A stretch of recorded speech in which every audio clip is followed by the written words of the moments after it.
Assalamualaikum warahmatullahi wabarakatuh. Alhamdulillahirabbil alamin wa bihi nasta'inu ala umurid dunya waddin. Assalatu wassalamu ala asrafil anbiya'i wal mursalin wa ala alihi wa ashabihi ajma'in. Allahumma salli wa sallim wa barik ala sayyidina wa habibina wa syafi'ina wa maulana Muhammadin sallallahu alaihi wa alihi wa sallam. Allahumma allimna ta'wila wa faqihna fid din. Allahumma inna nas'aluka ilman nafi'an wa rizqan tayyiban mubarakan wa amalan mutaqabbalan walhamdulillahi rabbil alamin.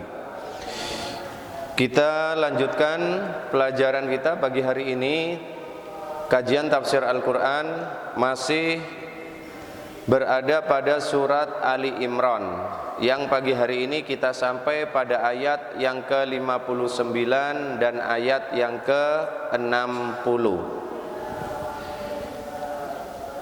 A'udzu billahi minasyaitonir rajim.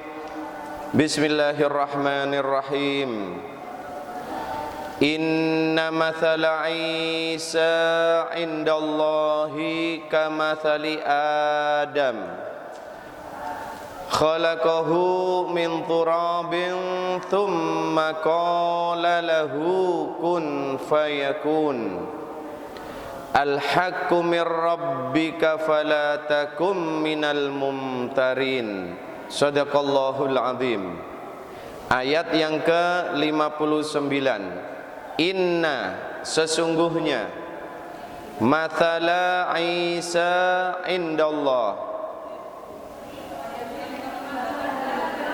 La, itu penjelasannya hanya seperti itu. 58, ya. Abi bisa ulangi? Inna, sesungguhnya, mathala Isa, permisalan Isa alaihissalam indallah, di sisi Allah, kamathali Adam, sebagaimana permisalan Adam alaihissalam. Khalaqahu min turabin, dia diciptakan dari tanah. Thumma, kemudian, qala, Allah berfirman, lahu, baginya, kun fayakun, jadilah maka jadilah dia. Sesungguhnya permisalan Isa sebagaimana permisalan Adam alaihis salam di sisi Allah. Allah menciptakannya dari tanah. Kemudian Allah berfirman kepadanya, kepada Adam alaihissalam, kun, jadilah, fayakun, maka jadilah dia manusia. Baik para santri dan para pendengar di rumah, ayat yang sebelumnya, yaitu ayat yang ke-56, 57 dan 58, telah dijelaskan oleh Allah tentang adanya dua golongan, yang mereka dua golongan ini mempunyai pendapat yang berbeda terhadap Nabi Isa alaihis salam. Pendapat yang pertama yaitu orang-orang yang kufur kepada Nabi Isa alaihis salam, dan golongan yang kedua yaitu orang-orang yang beriman kepada ajaran Nabi Isa alaihis salam. Terhadap dua golongan tadi, Allah Subhanahu wa taala telah menjelaskan balasan yang akan diberikan masing-masing kepada golongan tadi. Sudah dijelaskan, kepada yang kufur kepada ajaran Nabi Isa, Allah siapkan adzaban syadidan fid dunya wal akhirah. Allah telah siapkan adab, siksa yang pedih, yang keras, baik di dunia maupun di akhirat. Sedangkan bagi orang-orang yang beriman terhadap ajaran Nabi Isa, kepada keimanan yang benar, karena orang-orang yang percaya kepada Nabi Isa itu juga terbagi menjadi dua golongan. Sudah Habib Isa jelaskan. Mereka yang beriman secara benar. Bagaimana itu? Yang mereka tetap meyakini Nabi Isa adalah putra Maryam alaihissalam, dan Nabi Isa adalah seorang nabi, seorang rasul.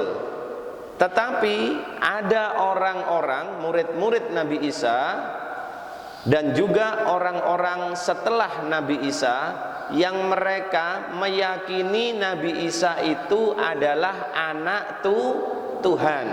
Bahkan Nabi Isa adalah Tuhan yang satu dari tiga Tuhan. Nah, ini keimanan yang batil, yang salah. Maka setelah Allah memberikan penjelasan adanya dua golongan tadi, di ayat yang ke-59 ini Allah memberikan penjelasan tentang kedudukan Nabi Isa alaihi salam yang sebenarnya. Bahkan untuk mempermudah penjelasan Allah agar mudah dipahami, di sana Allah memberikan permisalan atau percontohan. Kita pelajari ayat yang ke-59. Inna mathala Isa indallah kamathali Adam. Inna, ayat 59 ini dibuka oleh Allah dengan kata inna. Apa ini maksudnya? Inna di sini adalah berfungsi sebagai huruf taukid. Taukid, harfut taukid. Apa itu maksudnya? Yaitu huruf yang mempunyai, yang punya makna penegasan atau menguatkan. Menguatkan apa? Menguatkan yang akan dijelaskan setelahnya. Jadi kalau kita bertemu dengan kata inna, maka berarti yang akan dijelaskan setelah kata inna itu adalah benar-benar kuat, tegas, tidak bisa ditawar lagi. Ini kata inna, harfut taukid. Kemudian setelah kata inna, Allah menyampaikan mathala permisalan. Mengapa di sini Allah menggunakan mathala? Inna mathala Isa indallah kamathali Adam. Misal, atau contoh. Nah, ada maksud di dalam kata ini. Allah memberikan permisalan terhadap sesuatu yang akan dijelaskan. Allah memberikan contoh terhadap sesuatu yang dijelaskan dengan tujuan agar yang dijelaskan itu lebih mudah dipahami. Ini tujuannya. Habib Isa dalam menjelaskan segala sesuatu sering memberikan contoh-contoh. Mathalan, percontohan, imtithal. Dengan tujuan apa? Agar supaya yang Habib Isa jelaskan kepada santri itu dapat dengan mudah dipahami. Contoh-contoh dalam penjelasan itu akan lebih memudahkan untuk memahami. Contoh misalkan kalian bertanya kepada Habib Isa, Habib, putranya Habib yang nomor 1 yang barep itu besarnya atau tingginya seberapa? Paham ya? Maka Habib Isa akan memberikan satu permisalan.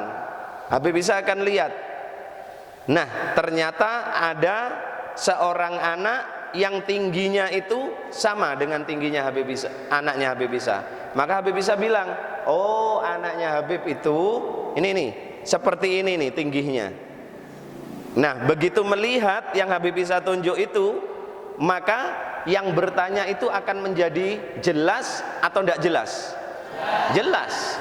Dia tidak melihat yang ditanyakan, tetapi dia cukup mengerti dengan lantaran, dengan sebab melihat yang dijadikan contoh. Ini tujuan Allah memberikan kata masalah. Jadi untuk mempermudah memahami apa yang akan dijelaskan oleh Allah. Sampai di sini bisa dipahami? Bisa. Nah, ayat ini turun para santri, para pendengar di rumah, berkaitan dengan rombongan pendeta dari Najran yang pada saat bertemu dengan baginda Nabi. Asbabun nuzul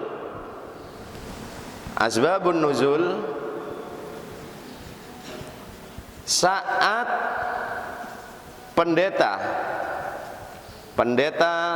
dari Najran bertemu dengan baginda Nabi, mereka bertanya, ya Muhammad, wahai Muhammad. Mereka tidak memanggil ya Rasulullah, ya Nabiullah Muhammad, enggak. Kalau kita enggak boleh mengatakan ya Muhammad, enggak boleh. Su'ul adab, enggak ada sopan santun. Kalau kita menyebut beliau dengan kalimat ya Rasulullah, ya Nabi, ya Allah. Tapi mereka pendeta Najran, karena mereka tidak percaya kepada baginda Nabi Muhammad, maka mereka langsung menyebut nama beliau. Ya Muhammad, mengapa engkau mengatakan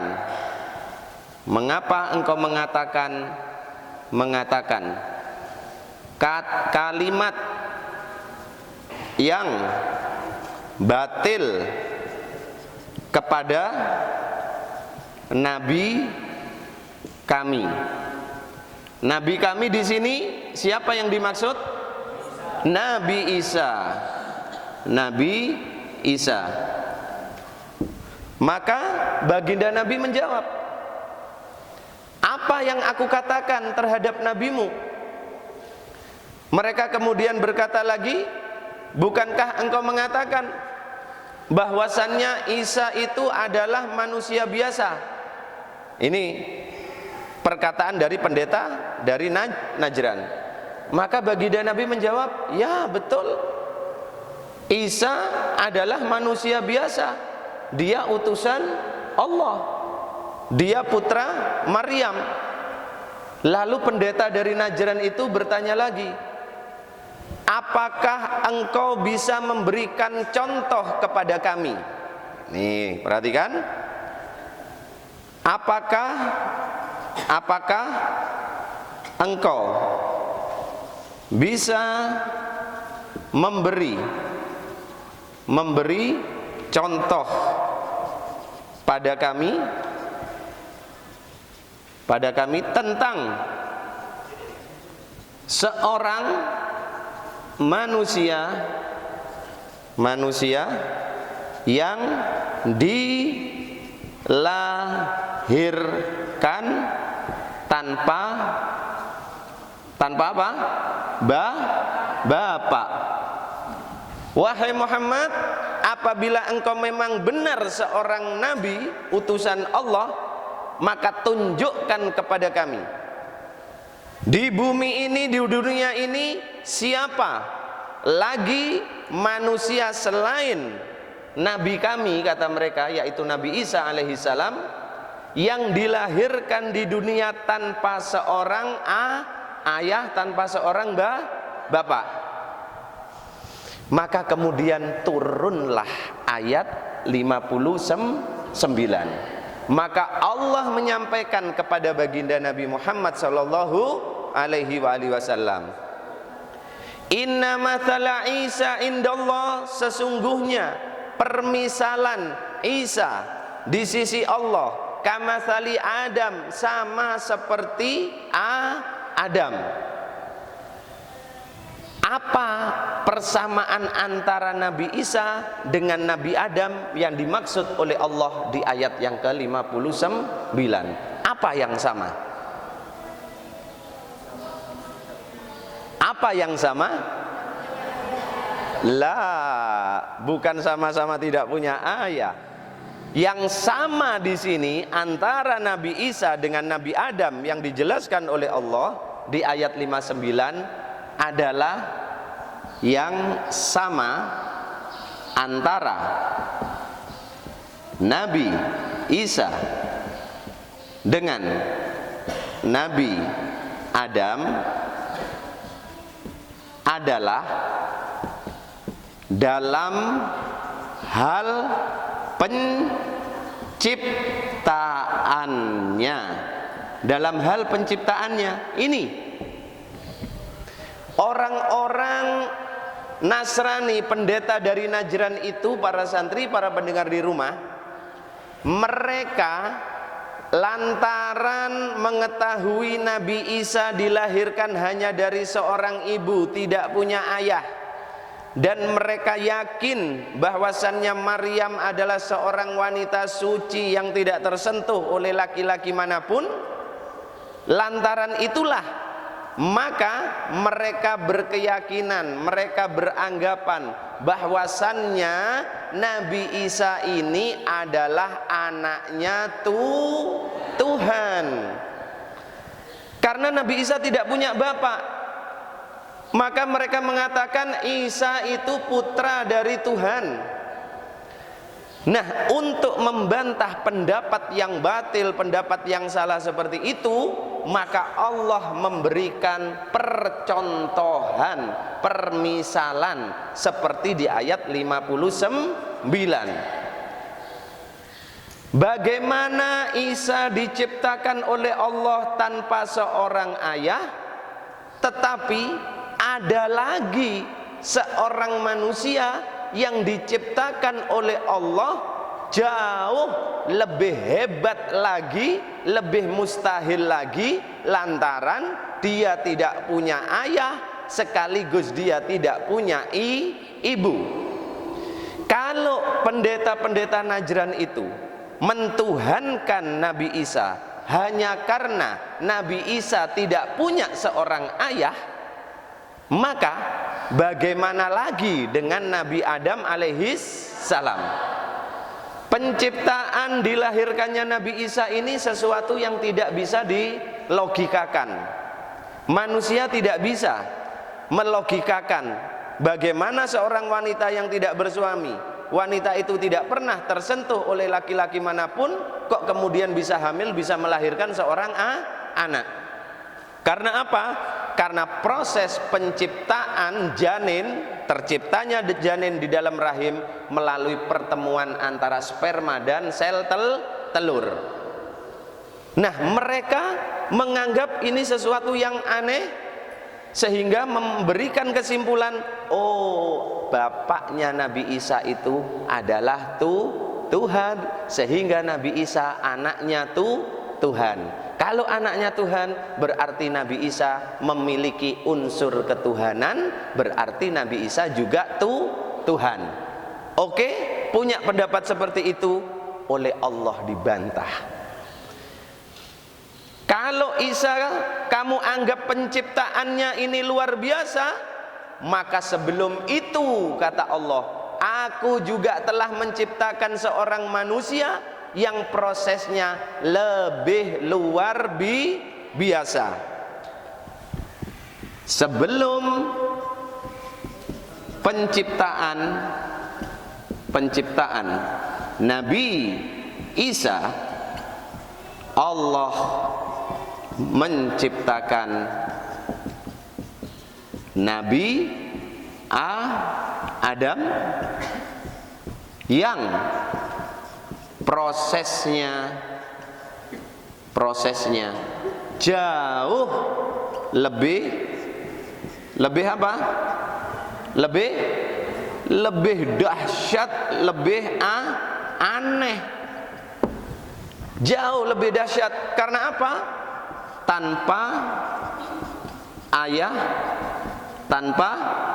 tanpa ibu. Nah, diajak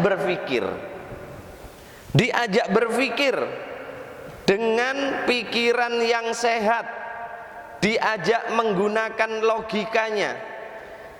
Kalau kamu wahai pendeta-pendeta Najran berani mengatakan Isa itu adalah anaknya Tuhan dan Isa itu juga Tuhan, lalu bagaimana dengan Adam alaihissalam yang dia dicipta oleh Allah tanpa seorang ayah, tanpa seorang ibu?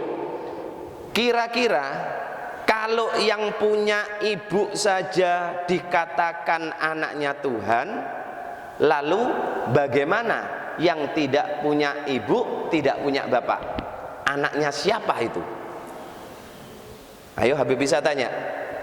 Kalau kemudian ada yang mengatakan Nabi Isa anaknya Tuhan karena tidak mempunyai bapak, lalu bagaimana lagi Nabi Adam yang tidak punya ibu, tidak punya bapak? Anaknya siapa itu? Ya, anaknya siapa? Kalau mengatakan Nabi Isa anaknya Tuhan, berarti seharusnya pendeta-pendeta Najran itu harus juga berkeyakinan Nabi Adam juga anaknya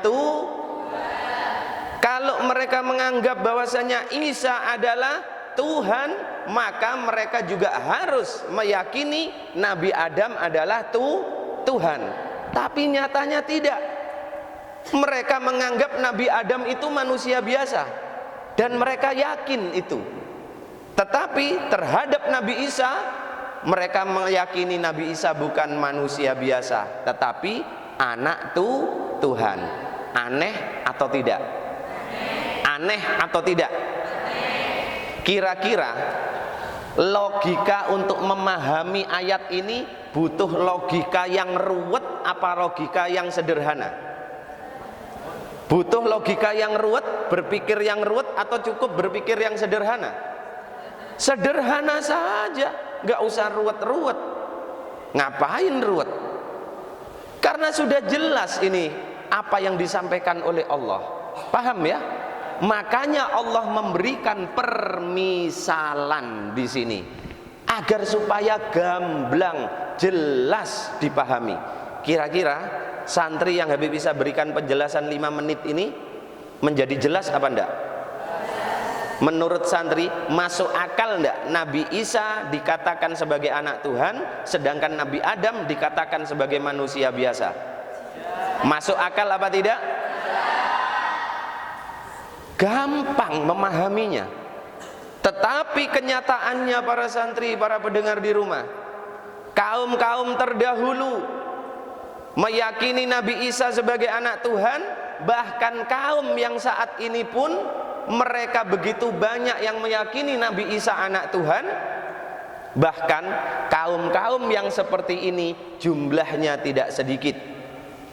Di dunia ini miliaran manusia yang keimanannya seperti ini, yang meyakini Isa adalah anak Tuhan, Isa adalah Tuhan yang satu dari yang tiga. Jumlahnya begitu banyak, miliaran di muka bumi ini. Maka tidak salah apabila besok penduduk neraka itu memang lebih banyak dari penduduk surga.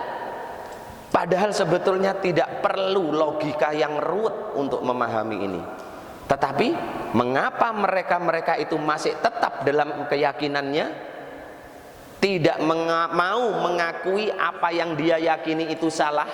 Mengapa?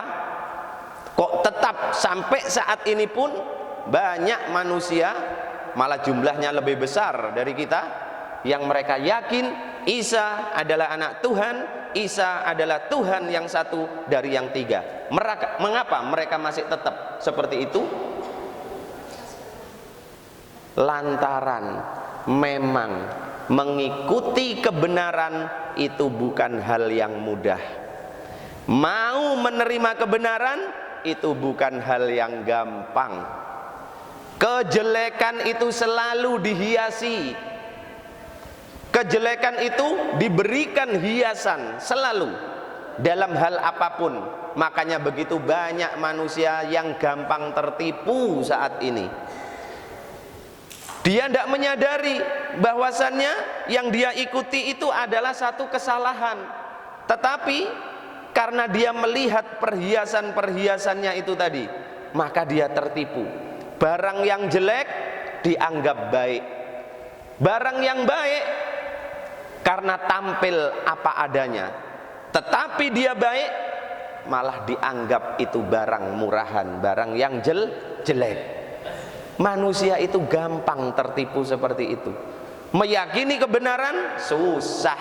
Makanya sekarang orang yang benar justru disalahkan, yang salah malah dianggap benar. Bukti sudah nyata, bukti sudah jelas, bahkan diberikan contoh oleh Allah Subhanahu wa ta'ala. Seperti apa? Penciptaan Nabi Adam alaihi salam jauh lebih dahsyat daripada penciptaan Nabi Isa. Nabi Isa masih mempunyai perantaraan apa? Ibu. Nabi Adam tidak.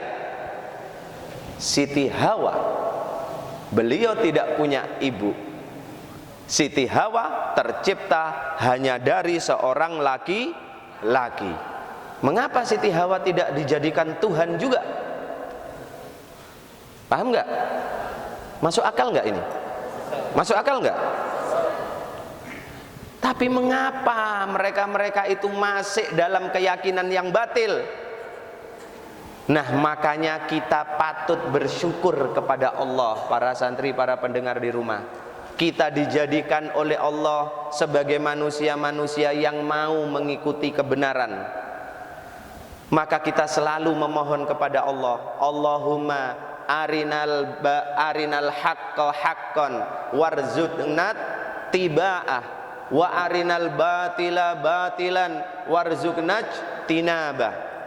Baca doa itu. Ya Allah, tunjukkanlah bahwa yang benar ini memanglah kebenaran, dan berikan hamba ya Allah kemampuan untuk mengikuti kebenaran itu. Dan tunjukkan ya Allah kepada kami bahwasannya yang salah itu memang salah, dan berikan kepada kami ya Allah kekuatan untuk menjauhi yang salah itu. Baca doa itu. Bersyukurlah kalian tidak menjadi manusia yang mempunyai keyakinan yang batil seperti ini. Sebetulnya lucu, ya, lucu. Ini sudah dalil yang sangat tegas, yang sudah tidak bisa akan dibantah bagaimana lagi. Kalau memang mentuhankan Nabi Isa, maka seharusnya juga mentuhankan Nabi Selain mentuhankan Nabi Adam, maka seharusnya juga mentuhankan Siti Hawa. Tapi nyatanya hanya Nabi Isa saja yang dianggap sebagai Tuhan. Mudah-mudahan akan begitu banyak manusia yang masih berada dalam keyakinan yang seperti ini. Mudah-mudahan dengan mendengarkan pelajaran ini, hatinya menjadi terbuka, menjadi sadar, dan berubah menjadi keimanan yang benar kepada Allah Subhanahu wa ta'ala. Amin ya rabbal alamin. Khalaqahu min turabin. Allah menyampaikan Adam itu diciptakan dari tanah. Tsumma qala, kemudian Allah setelah membentuk Adam, kemudian Allah meniupkan ruh ke dalam patung Adam yang dari tanah tadi berbentuk Nabi Adam. Maka Allah berfirman, kun, jadilah, fayakun. Maka jadilah Nabi Adam sebagai manusia. Berarti Allah kalau menciptakan sesuatu mengucapkan tidak, bukan. Nabi Isa sudah jelaskan di ayat yang sebelumnya, saat Allah memberikan penjelasan tentang penciptaan Nabi Nabi Isa, ya. Kun jangan dipahami setiap Allah menciptakan sesuatu Allah mengatakan kun fayakun, enggak, bukan, ya. Jadi ini bukan berarti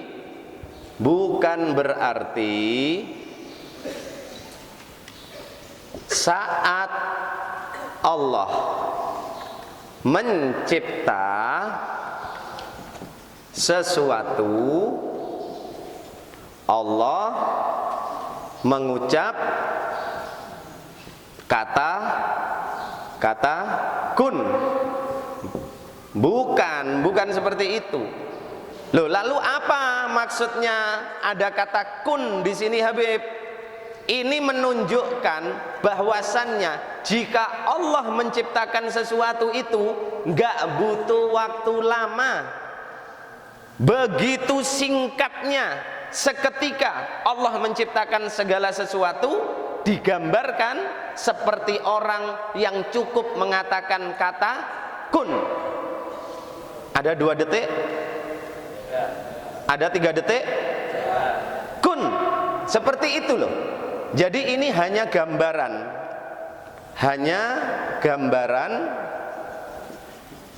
Begitu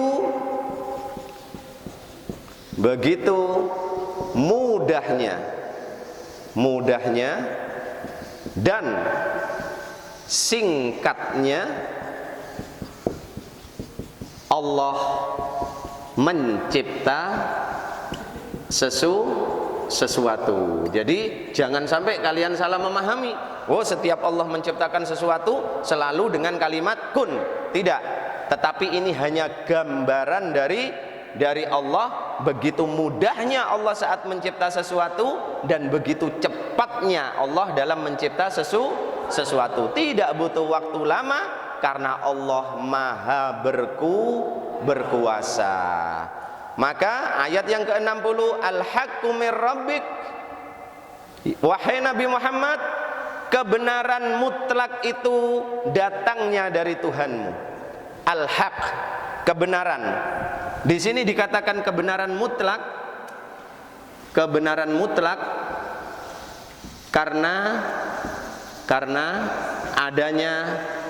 adanya huruf alif lam. Huruf alif lam di sini mengisyaratkan bukan hanya kebenaran, tapi kebenaran yang mutlak yang tidak bisa dirubah-rubah oleh siapapun. Maka kebenaran yang disampaikan oleh Allah tentang penciptaan Nabi Isa dengan penciptaan Nabi Adam ini, inilah keterangan yang mutlak kebenarannya.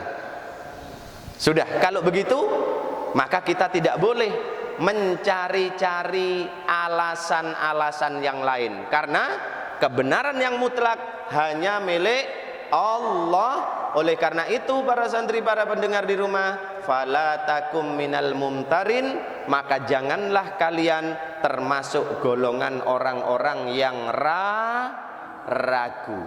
Apakah kita masih ragu kepada Allah? Apakah kita masih ragu pada kekuasaan Allah? Apakah kita masih ragu kalau Allah itu yang membagi rezeki? Apakah kita masih ragu kalau Allah itulah yang membagi rezeki? Mengapa kita masih minta ke dukun-dukun, ke pohon-pohon? Mengapa? Kalau kita memang sudah tidak ragu, sudah. Kita meminta hanya kepada Allah, tidak ada yang lain. Kebenaran mutlak hanya datang dari Allah. Kebenaran yang datangnya dari selain Allah, dari manusia, kebenaran yang bagaimana? Habib bisa tanya. Kebenaran yang mutlak itu datangnya dari Allah. Kalau kebenaran yang tidak mutlak itu datangnya dari manusia. Kebenaran yang tidak mutlak itu kebenaran yang kadang bisa berubah. Sepertinya benar, tapi ternyata tidak benar. Sepertinya baik, tapi nyatanya tidak baik. Sepertinya jujur, tapi ternyata bohong. Itulah kebenaran yang tidak mutlak, karena datang dari manusia. Tapi kebenaran yang mutlak datangnya hanya dari Allah. Inilah penjelasan ayat ke-59 dan ke-60 yang ini penting dipahami oleh santri, sehingga santri bisa membantah pendapat-pendapat yang batil tentang Nabi Isa alaihis salam. Wallahu a'lam bissawab. Bismillahirrahmanirrahim. Allahumma salli wa sallim wa barik ala sayyidina Muhammad wa ala ali sayyidina Muhammad. Allahumma inni saudatuka ma 'allamtanihi farduduhu alayya inda hajati ilaih. Wa sallallahu ala sayyidina Muhammadin wa ala alihi wa sahbihi wa sallam. Walhamdulillahi rabbil alamin. Akhirul kalam, billahi taufiq wal hidayah war ridha wal inayah wal afu minkum. Wassalamualaikum warahmatullahi wabarakatuh.